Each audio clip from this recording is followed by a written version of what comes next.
Bom dia. O que eu vou fazer nos próximos 8 ou 9 minutos é falar com vocês sobre... deixa eu me apresentar antes. Meu nome é Márcia Castro, eu sou professora na Escola de Saúde Pública de Harvard, sou diretora do Departamento de Saúde Global e População e dirijo o Programa de Estudos de Brasil aqui em Harvard. Eu quero falar com vocês hoje sobre 3 M's: mineração, malária e memória. E vocês já podem ver que na memória tem uma fala de Fernando Pessoa, a memória e a consciência inserida no tempo. Então, vou começar com o primeiro M, que é a mineração. O que vocês estão vendo é um vídeo da mineração, basicamente destruindo o meio ambiente em torno de um rio. Esse rio está dentro da reserva Yanomami, em Roraima. Ela é rápida, ela é avassaladora e, felizmente, a gente hoje em dia consegue medir isso. Aqui o que vocês veem é uma imagem desse mesmo rio. O rio está à direita, com a mineração acontecendo. Em cima tem uma pista de pouso. Do lado tem um acampamento dos garimpeiros. E não muito distante está a reserva indígena. Toda essa atividade é ilegal.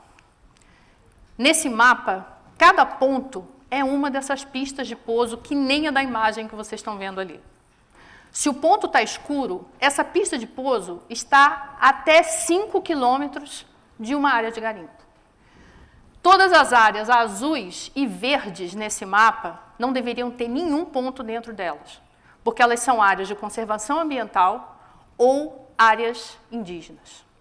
E eu não preciso explicar como a gente vê uma concentração de pontos, incluindo naquela área destacada em vermelho, que é a reserva Yanomami, que é a maior reserva indígena que o Brasil tem. Os números falam por si só. Em 2022, a grande maioria, 92% de todo o garimpo que acontece no Brasil estava na Amazônia. Entretanto, cerca de 77% desse garimpo tinha sinais de ilegalidade. Não deveria estar acontecendo.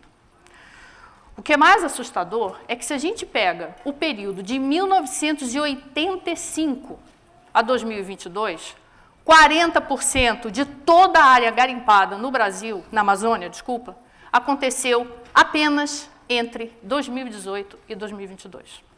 Se esse número já é assustador, ele fica muito pior quando a gente detalha o que foi a atividade garimpeira nas áreas de conservação e nas áreas indígenas.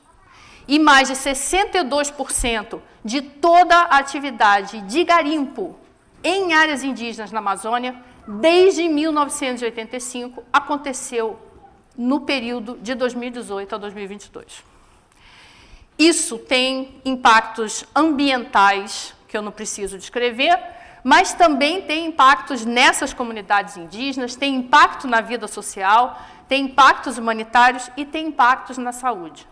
Isso me traz para o segundo M, a malária. Esse mapa que vocês estão vendo, ele cruza os casos de malária em áreas indígenas e em áreas de garimpo. Todas as áreas destacadas nesse mapa com uma listrinha são as áreas indígenas na Amazônia. Ou seja, áreas onde a gente não deveria estar tendo garimpo, não deveria estar tendo desmatamento e a malária deveria estar sob controle. Tudo que tem esse roxo mais escuro são áreas onde a gente tem muito caso acontecendo em garimpo e muito caso acontecendo em área indígena. E as que tem o rosa, que são mais... para quem conhece o mapa do Brasil, a cabeça do cachorro, São Gabriel da Cachoeira e mais em cima do Acre, você tem muito caso indígena. Quando a gente olha para o que está acontecendo com a malária no Brasil, as notícias parecem ser ótimas, porque a gente está numa tendência de queda, quando se olha os números globais. Mas quando a gente detalha esses números, pela proporção de casos que estão acontecendo entre indígenas e em áreas de garimpo, é o gráfico de baixo, a curva está subindo, e subindo ano após ano, assustadoramente. Aqui eu destaco a área Yanomami, e esses são dados que a gente tem trabalhado muito em conjunto com o Programa Nacional de Controle da Malária no Brasil, e o que a gente vê é um aumento muito acelerado da malária na área Yanomami. Essas áreas verdes são áreas de garimpo, que nós colocamos um buffer de 5 quilômetros em volta para elas poderem ficar mais destacadas. E nessas áreas, muitos indígenas estão tendo múltiplos episódios de malária por ano. O que chama atenção é que quando a gente olha para o aumento da mineração, ele é exponencial, ele é essa linha vermelha no gráfico.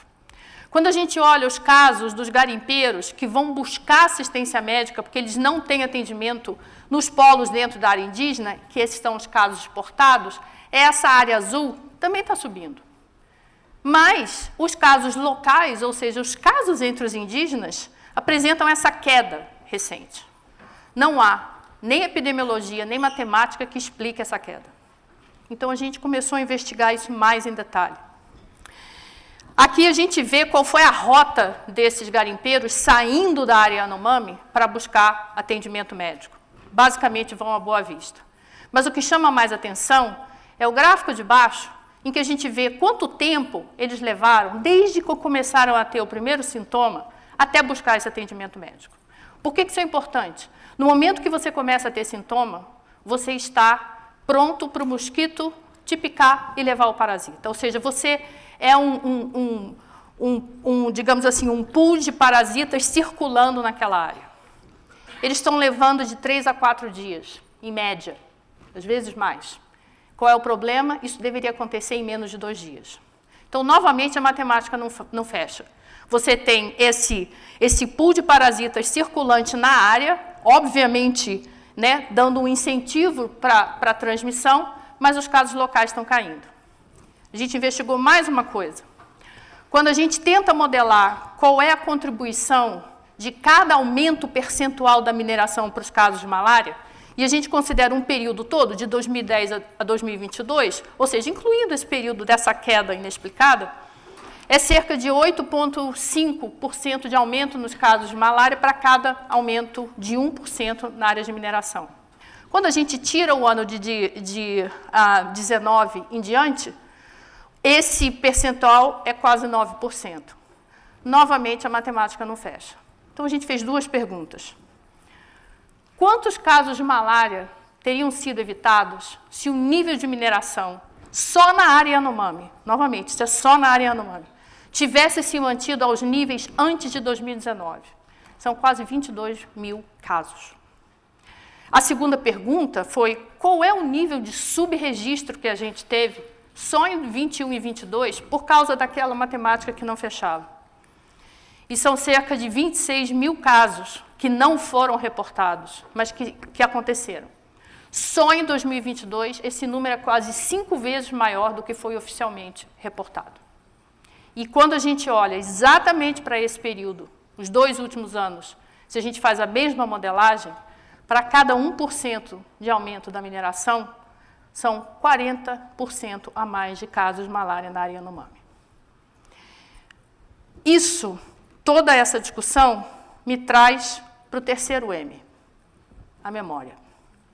Esse ano marca os 60 anos do golpe militar no Brasil. E foi exatamente durante a ditadura militar que a Amazônia brasileira começou a observar o pior período de destruição ambiental. A ditadura promoveu a distribuição, a ditadura riu da destruição, e o que vocês estão vendo aqui é só uma amostra do que era divulgado. Relembrar essa memória é importante.